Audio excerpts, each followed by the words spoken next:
session opens with a chaotic flashback to a past battle where a younger Azune and Kattigan are bleeding out on the field. I'm going to need Azune and Kattigan to each give me a death saving throw. Oh, save 19. Fail 7. A teenage Loza blade fights fiercely while their friend Milo is struck down by necromantic energy.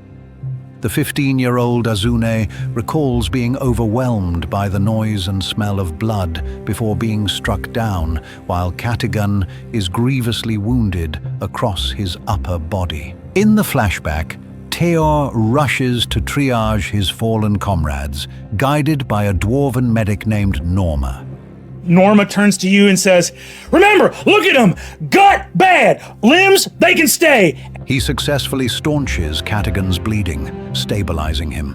Meanwhile, Thimble and the Yazi race down a trench as a sorcerer summons a massive drake, which Loza immediately engages. She sees it happening in real time, and bursting up from a 9-pointed star is a snarling summoned drake, like a 15-foot dragon. You see, she goes, "They're over the hill, Thiazi, they didn't fall back!" Just takes her axe and thuds it into the side of this massive summoned creature. Thimble darts through the chaos and stabs the sorcerer in the back of the head, breaking his concentration on the drake. You see whatever magic item is compelling their flight stays active, but their concentration on this summon dissipates. As Loza says, "Good looking out, Thimble!" As Azune stabilizes, he has a vision of his father that gives him the will to live. Amidst flying arrows and spells, the Yazi is struck down. But as wyverns descend, a figure rushes from the shadows to save him. A smiling Casimir. A shape runs towards Thiazi's body, and at the last moment you see gets 2 arms underneath it, lifts up his body, throws it on his shoulder, and rushes forward as fast as he can, thundering with heavy boots, drops into the trench right in front of you, saving Thiazi from the oncoming barrage of these flying wyverns. As you return from the sorcerer, as Loza calls to fall back, the face lifts him up, looks at you. Casimir smiles. "I got him. Let's fall back." Back in the present, at the Yazi's funeral, Hal and Taisha are upstairs examining the shattered mask fragments they retrieved. Despite Hal's attempt to stop her, Taisha reaches out and touches one of the black ceramic pieces. I reach forward with one and just nudge 2 pieces together. Instantly, the velvet lining of the box transforms into a swirling, ice-cold mist, and Taisha collapses, unconscious.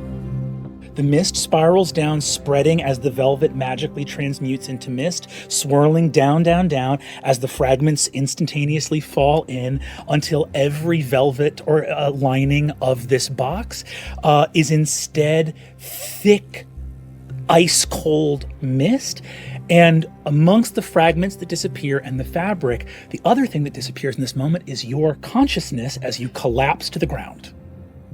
Hal quickly casts a healing spell, and as Taisha awakens, her eyes are filled with the same roiling mist. But he just says the word "stay," but it reverberates, it echoes low as I cast Healing Word. Incredible. So you say "stay," you heal 1 hit point of damage. As you say "stay," I think, Taisha, in unconsciousness, your eyelids flicker. The sclera and pupils of Taisha's eyes are a roiling, cool mist. Hearing the commotion, Bolaire, Valis, and Murray rush upstairs to find Taisha recovering, and the box filled with mist. Bolaire examines the ornate silver box, identifying the script as a mix of celestial and an archaic halfling language. Cassian. He realizes the box is not an ancient artifact itself, but rather a newly constructed coffin made from ancient materials, sized for a halfling. And you realize as you're looking at this and looking at this ancient halfling language on it, you're not looking at a box. You're looking at a coffin. As Taisha fully comes to, the mist recedes from her eyes, but she hears the distant, out-of-place song of a nightingale. Mist begins to leave your eyes, but as you look at her, you hear a distant bird song of a bird that you as a druid know is not native to this part of the world. You hear the call of a nightingale, distantly. Night song. Murray uses Mage Hand to close the coffin, and the room slowly begins to warm up. Hal, sensing Bolaire knows more than he's letting on, grows suspicious, while Bolaire is privately furious with Taisha for her recklessness. I know something. I am both fascinated and angry at her. The group agrees the coffin is too dangerous to remain in the house, and Bolaire and Murray decide to take it to the Loy wing of the museum for further study. This is a bomb. I think we should take maybe the back streets, get this to the pin table, get this to my office, and then we can do our investigation there. As the funeral winds down to only close family and friends, Hal and his young daughter, Hero, play a somber duet on their lyres. The song Broken Wing is a familiar anthem from the Falconers' Rebellion, stirring memories for Loza Blade, who fought alongside the Yazi. And Hero starts to play quietly on a lyre a song that is familiar to anyone who was around for the Falconers' Rebellion. It was played in taverns and halls and military tents early in that conflict when people were hopeful for the change that was being sought after in the Falconers' Rebellion. Just as the song finishes, the last of the guests arrive. Azune, Teor, Thimble, Kattigan, and Octis. They have come from Thimble's hideout, which was ransacked by intruders who left behind crow feathers and stole the Stone of Nightsong. Devastated, Thimble flies to the Yazi's body, apologizing for what happened. I'm so sorry. I'm so sorry. Daz, I ruined it. She immediately confronts Valis, who has been seeking the stone. But Valis denies any involvement. Was this you? Did you do this? And I'll fly over, I'll get right in your face. Did you bring those people? No. What people? I don't know what you're talking about. I had nothing to do with this. You came for that. You came for your stupid stone. I did. And I will get it. Amidst the tension, Hal is struck by a memory of the Yazi's wedding day, when Lady Aranessa first gifted him Thimble, a warrior fairy meant to be a protector of their family. And the flower opens. Oh.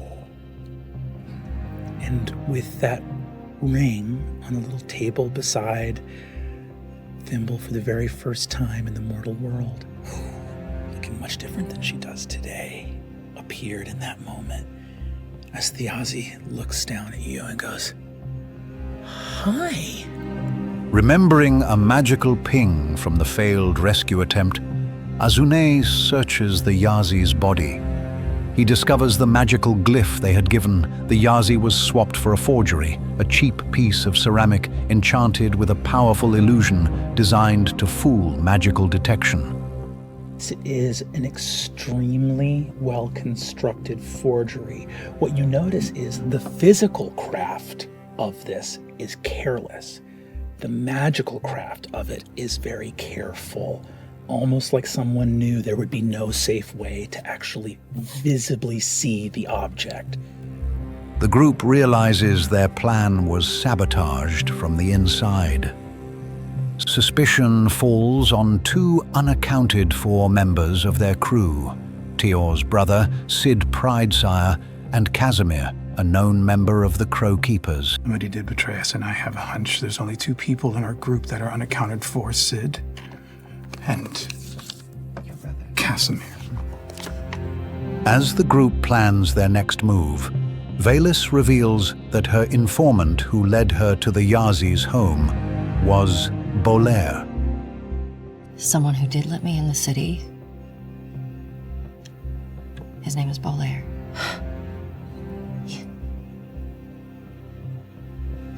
Loza suggests they have a common interest in confronting the Crow Keepers and should work with Velis. Before departing, Loza announces her retirement and entrusts Teor with the tattered, folded banner of their old mercenary company, the Torn Banner. Hal warns Velis against bringing any more danger to his family, and she agrees to spend the night keeping watch outside their home. The next morning, Teor visits the estate of House Halavar to speak with Wicander. He arrives to find a worker crushed and burned by a crate of glowing liquid that fell from a wagon. Teor single-handedly lifts the heavy crate and uses his lay-on-hands ability to heal the man's injuries, a heroic act that is witnessed by Wicander and Tyranny. As you exit the door, you step out into the courtyard and see Teor Pridesire on a nat 20 single-handedly lift this crate over his head and reach down. A lion-headed emblem at his side glows radiant with light. As you see light extend from his paw.